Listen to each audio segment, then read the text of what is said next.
The Earnestly Speaking podcast is a show that is founded on free-flowing conversation and may at times venture into mature subjects. Listener discretion is advised. Yeah, Earnestly Speaking podcast.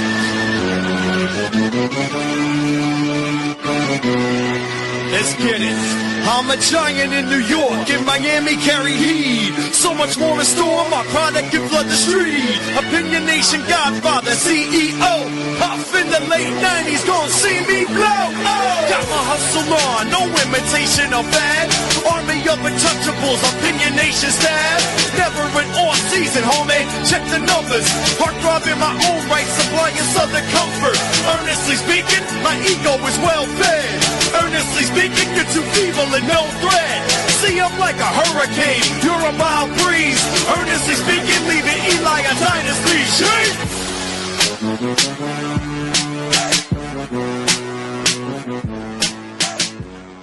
Earthly Podcast, bonus Thursday podcast coming to you May 15th, 2025. We're doing a reaction pod. What up, what up, what up?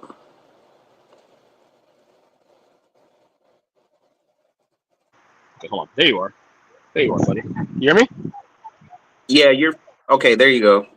You were frozen for a second, but yeah, I am actually right now outside. We had kids want to go to the pool. I'm like, well, I have a podcast schedule. And so, you know what? Let's do some mobile. It's okay. So I'm out of the studio right now. I'll have the pool with the kids, some friends here. But we had to put us in because of our schedules. Before we get to the Giants schedule, breaking it down because obviously that came out last night. To be a quick podcast here, 10-15 minutes. Quickly though, your New York Knicks have a chance to close things out last night, and you guys didn't do that. You know, it would be such a Knicks thing right now if you guys just sat here and blew this lead. bro, I told you already. I told everybody already. We watched this team blow a 3-2 lead in the NBA Finals. Okay, it wouldn't shock me if they lost. It wouldn't shock. It's not the players; it's the organization. It's cursed. No, but a 3-2 lead in the finals with the Rockets when two of those games were at home on the road anyway. That makes sense. That's not a surprise. A 3-1, lead when the best player in the other team is out for the season, probably next season as well too, is another thing to you have all the momentum going. Yeah, you're in home for Game 6 now, so you better get the job done. Look, I think Knicks close it out on Friday night, but I'm just saying it'd be such a. I'm just saying it would be such a Knick thing to see them all of a sudden blow this lead. Lose tomorrow night and then there's a Game 7 and all of a sudden everybody's butts all puckered up. They gotta win tomorrow night because you don't want to go back to Boston tied up. They're gonna be going crazy over there. You know what I'm saying? Yeah. But yeah, I think I get you guys close it out. Are you at least scared? No, I think they closed it out on Friday, but I think what happened in the last game is they I don't want to say they came out lackadaisical because it was tied at halftime. Right. So, but I think they just let it escape from them in the third quarter. And give Boston credit, guys came out and were playing out of their mind. That dude off the bench, yeah, the one guy off the bench was looking like I don't know what he was looking, but he was going crazy. I never even heard of that. Huh? Luke Cornett. the Luke Cornett game. I've never even heard of that dude. Who is that?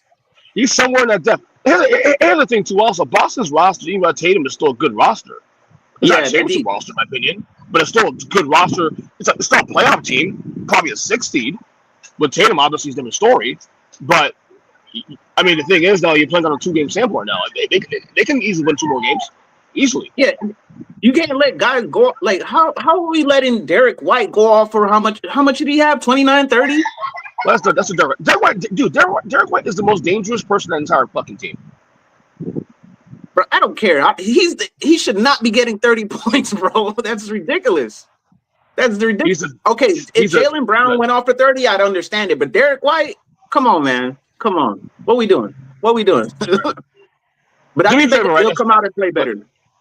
Do me a favor as you're doing this. Pull up the Giants schedule real quick.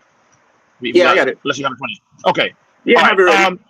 Okay, so the Knicks, obviously Knicks will win the series, but like I said, hey, bro, here's what we'll do. If they lose tomorrow night, we'll do the emergency podcast right after it. Emergency podcast is crazy. Get the pulse of Brother Maurice. Brother Maurice, how you feeling? Are you scared? Is your butthole so puckered up? You know what I'm saying? Yeah. So just saying, brother, you know, look, take your business tomorrow night and go face Indiana. Let's have the nostalgia of the Pacers and the Knicks from yesteryear. All right. Giants. The reason why we're here really is the Giants schedule.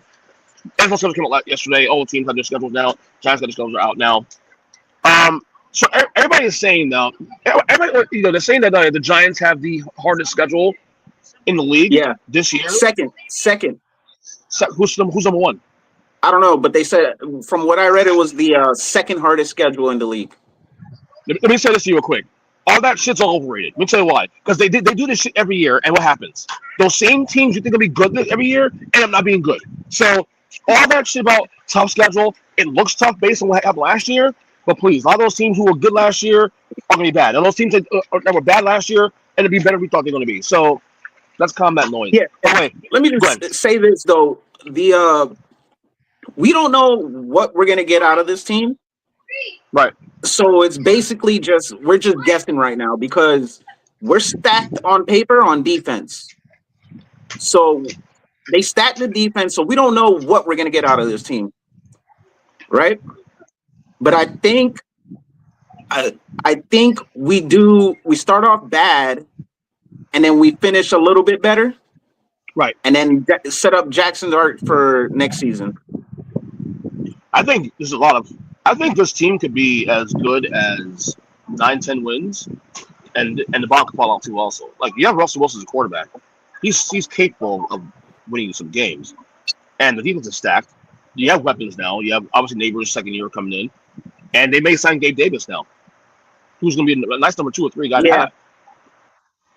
So yes, all right, let's go to the schedule. Let's guess these wins here. All right, week 1, Commanders. Right. So hear me out. Hear me out. Right. I preface this by saying I've been seeing a lot of reports online that Dart has been playing well so far. So I preface this by saying they said Russ is the week 1 starter. Okay? Yeah, he is. Just put that out there. So let's go through it. Okay. Week 1, Commanders. Is that home or away? Is that Washington? I'm not sure. The schedule that I have here doesn't show the home or away. Is that Washington? It's a loss. Goodbye. It's at Washington? Yeah, it's a loss. So we start off, first 2 games are on the road? Yeah, against Dallas too. Ooh. You know what, bro? We've been so bad against Dallas these last 5 years. Yeah.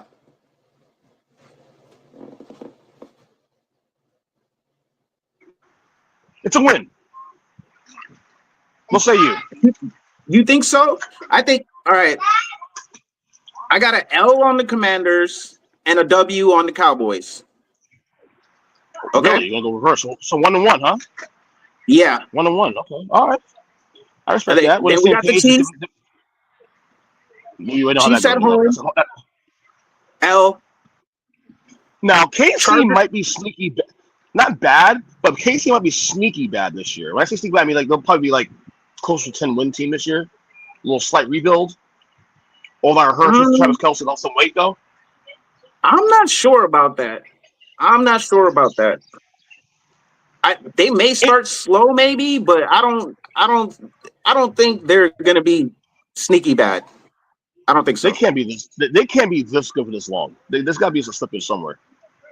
You know what I'm saying? At some point, there'll be some slippage. You know? Yeah. Let me. I haven't said that. It's still a loss. I haven't said that. It's a loss. Let me go through my entire thing, and you give me your thoughts. Okay. Go ahead. So, Commanders L. Cowboys win. Right. L to the Chiefs. L to the Chargers. Win at the Saints. Easy win. Lost to the Eagles. Win against the Broncos. Lost to the Eagles and lost to the Niners. Okay. Lost to the Niners. At this point, yes, lost to the Niners. I think the Niners are going to be. I think they're going to be decent this year. I think they're going to be decent because they're rebuilding on defense. Okay. So at this point of the schedule, it's November 2nd, and we're 3-6. Ah, there we go. Start and it's time to start Jackson Dart time. Okay. So he comes out. W against the Bears. L against the Packers. L against the Lions. W against the Patriots. And then we get the bye week. L against the Commanders. L against the Vikings. Win against the Raiders. And the very last game of the season against the Cowboys, we tie. We tie. We tie. So that's what? That's 5 wins, 6 wins this year for us? 6-10-1. All right, let me go ahead and hold quick. Can you still see me? Yeah. No. Okay, you can't see me because I'm actually up the thing. Hold on. So I said earlier, lost the Commanders, win at the Cowboys. Okay. Lost the Chiefs. Lost it. Damn, we losing 2 home games this year? Yeah, I guess we are. Lost to the Chargers. Although I could see that being a sneaky win for the Giants, honestly. It could be. I was going back and forth on that one. Yeah. Can you see me now? No. Okay, shit. Okay, yeah, I see you. Okay, hold on. Lost. I'm sorry. Win at Saints. Yeah. Lost at Eagles, obviously. At home. Okay. At Denver, if this game was at home, I might say win. You know what? Fuck it. Win at Denver. I don't give a shit what it says. Okay. Lost Eagles. Win at Niners. Against the Niners. Okay, so you have them at 4-6, I think. Yeah. 4-5, maybe. You know. 4-5. Sorry, 4-5. Okay. All right. So second half of the year, we beating the Bears. All right. At what point do you have Jackson Dart coming in? Well, it depends on how bad they are this year, right? If Russ is playing decent, they're gonna keep Russ in there. You know what I mean? Okay. So I'm gonna say, you know what? I'm gonna say win against the Packers too. What? Yes. Okay. Home game. Lost to Detroit. So right now we're at 6 wins. We're at 6 wins now. Lost to Detroit. Win against New England. Okay. 7 wins. Okay. Commanders, I could see a split. That's a win for us at home. It's Commanders. Okay, 8 wins. Highly optimistic. Yeah, beating the Vikings. That's 9 wins. Okay. Oh shit! Am I doing this? Am I doing this? Raiders win. That's 10 wins. Okay. And the Cowboys will lose to them because we're just stupid. So 10-7 Giants. I took you 10 wins in there. Highly optimistic. That's kind of. I think there are a lot of teams on that schedule. There are a lot of teams like San Francisco, like Green Bay, who are going to be good, but are susceptible to losing these kind of games, though. Sometimes, you know what I'm saying? So if you can steal some of those games like that, I think that can go a long way. Yeah, I was looking at some of the games that could go either way, just based on what we know about the rosters. Is the Broncos, the Niners, the Chargers, the Packers, and the Vikings. Yeah, because we don't know if their quarterback is going to be good or not. Right, I'm saying. They still have a great roster, but and that's what I'm banking on. Like the obvious, the Chiefs, the Eagles. Yeah, all that's easy to predict. Yeah, those teams are way another stratosphere for us. Packers are winnable games. At Detroit's impossible because Detroit is really tough, especially at home. But the Minnesota games, the Green Bay game, the Denver game, even the Chargers, who are going to be really good, but it's a home. You can steal that game. Yeah. I mean, that's probably a 70-30, 60-40 game for the Giants, or in our case, be like a 40, 60, 30, 70 chance. But it's so high enough chance to say it's in the conversation of something that could happen. Like, Eagles game is going to be like fucking 99-1. Yeah. All right? 99-1. And then assuming you get injured Jalen Hurts or injured Saquon Barkley.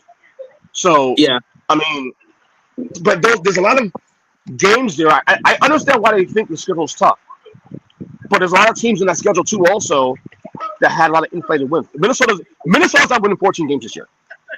Well, it's based on when they rank the schedules. It's based on the team's previous records the year before.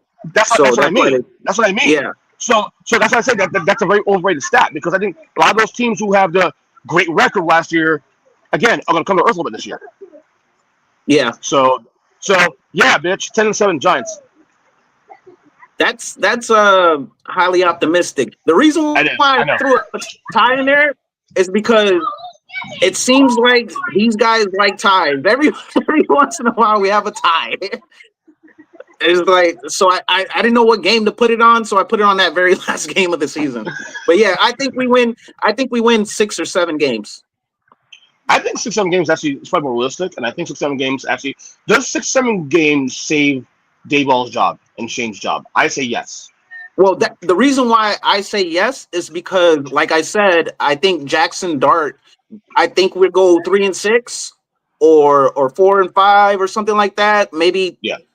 God forbid 2-7. But I think in November, Jackson Dart comes in, and then we see some improvement. Even though we might not be winning all of those games, you're going to see some improvement and a look to the future with Jackson Dart. Yeah, I agree. I agree with that. So, all right, that's all I got for you. Good job by you, as always. I guess we'll discuss, I think that's it for the NFL, really, pretty much until training camp. Really, nothing else to talk about. I gotta say, before I get you out, they really, these schedule these things they do. They sprinkle out a little bit of this. They sprinkle out the opening games, sprinkle out the Thanksgiving games. Funny story. So they put out the schedule for like some of the big games. Like they put out like the Thanksgiving schedule and the opening day schedule, and Dallas on both of them. So I go, oh great, 0-2 the Cowboys. Boom, perfect. Guaranteed. Lock it in. You know what I'm saying? So, but this is the last big NFL thing. Really, it's a schedule release, and now after that, now that's it. Now it's dead for the next 2 months, and then training camp starts in July. So, but we'll see. I think best case scenario, I think for the Giants is if they come out and say, "Whoa, Jackson Dart is so good, he's starting week 1." That's the best case scenario. He's got a great camp, though. Yeah. And I think if that happens, the expectations for the Giants lower for Shane and Dayball, because that may actually save his. If they win, say, 5 games this year with Jackson Dart, but he's solid, but Dart's a quarterback, but they're solid, that could save their job at 5 wins, because at least they see some progress with the rookie quarterback. Yeah. Here's the thing, though. If let's say they win, I don't think they'll only win 5 games though. If they come out and say Jackson Dart is the starter, that means he's been lighting it up, which means going into the season, then you probably will get the 10 wins or 11 or whatever. You know what I'm saying? Right. If they announce Jackson Dart the starter, then yeah, you're gonna get the 10 wins, because that means they're seeing something in camp and in preseason that he's lighting it up. He's lighting it up. You're saying the next Josh Allen, maybe? Who knows? Yeah. I like him, though. I like him. So, but my prediction right now, we'll see him in November. Right. Yeah, I think so, too. I said 10 wins. Honestly, I see it's more closer to 6-7 wins also, too. Honestly. Yeah. I'm just being optimistic, of course. But like I said, a lot of those games, I was saying that, again, the Packers game, Vikings game, and stuff, all that, those are still winnable games. I think those 50-50 games. Yeah. Well, 50-50 games. 60-40, but still, it's still in the ballpark. So anyway, thanks for going on the Emergency Podcast here. Good job by you. I guess follow me on Twitter at EJ Christian 7 on X. The podcast goes on all podcast catchers, audio side, of course, as well as on the YouTube page, Earnest Pod. Also, guys, thank you once again last night for coming on to check out the podcast last night. We had 220 people watching the show last night at the same time. That was great. So until the next episode, thanks again once again for the Emergency Podcast. Brother Maurice, come on the show, and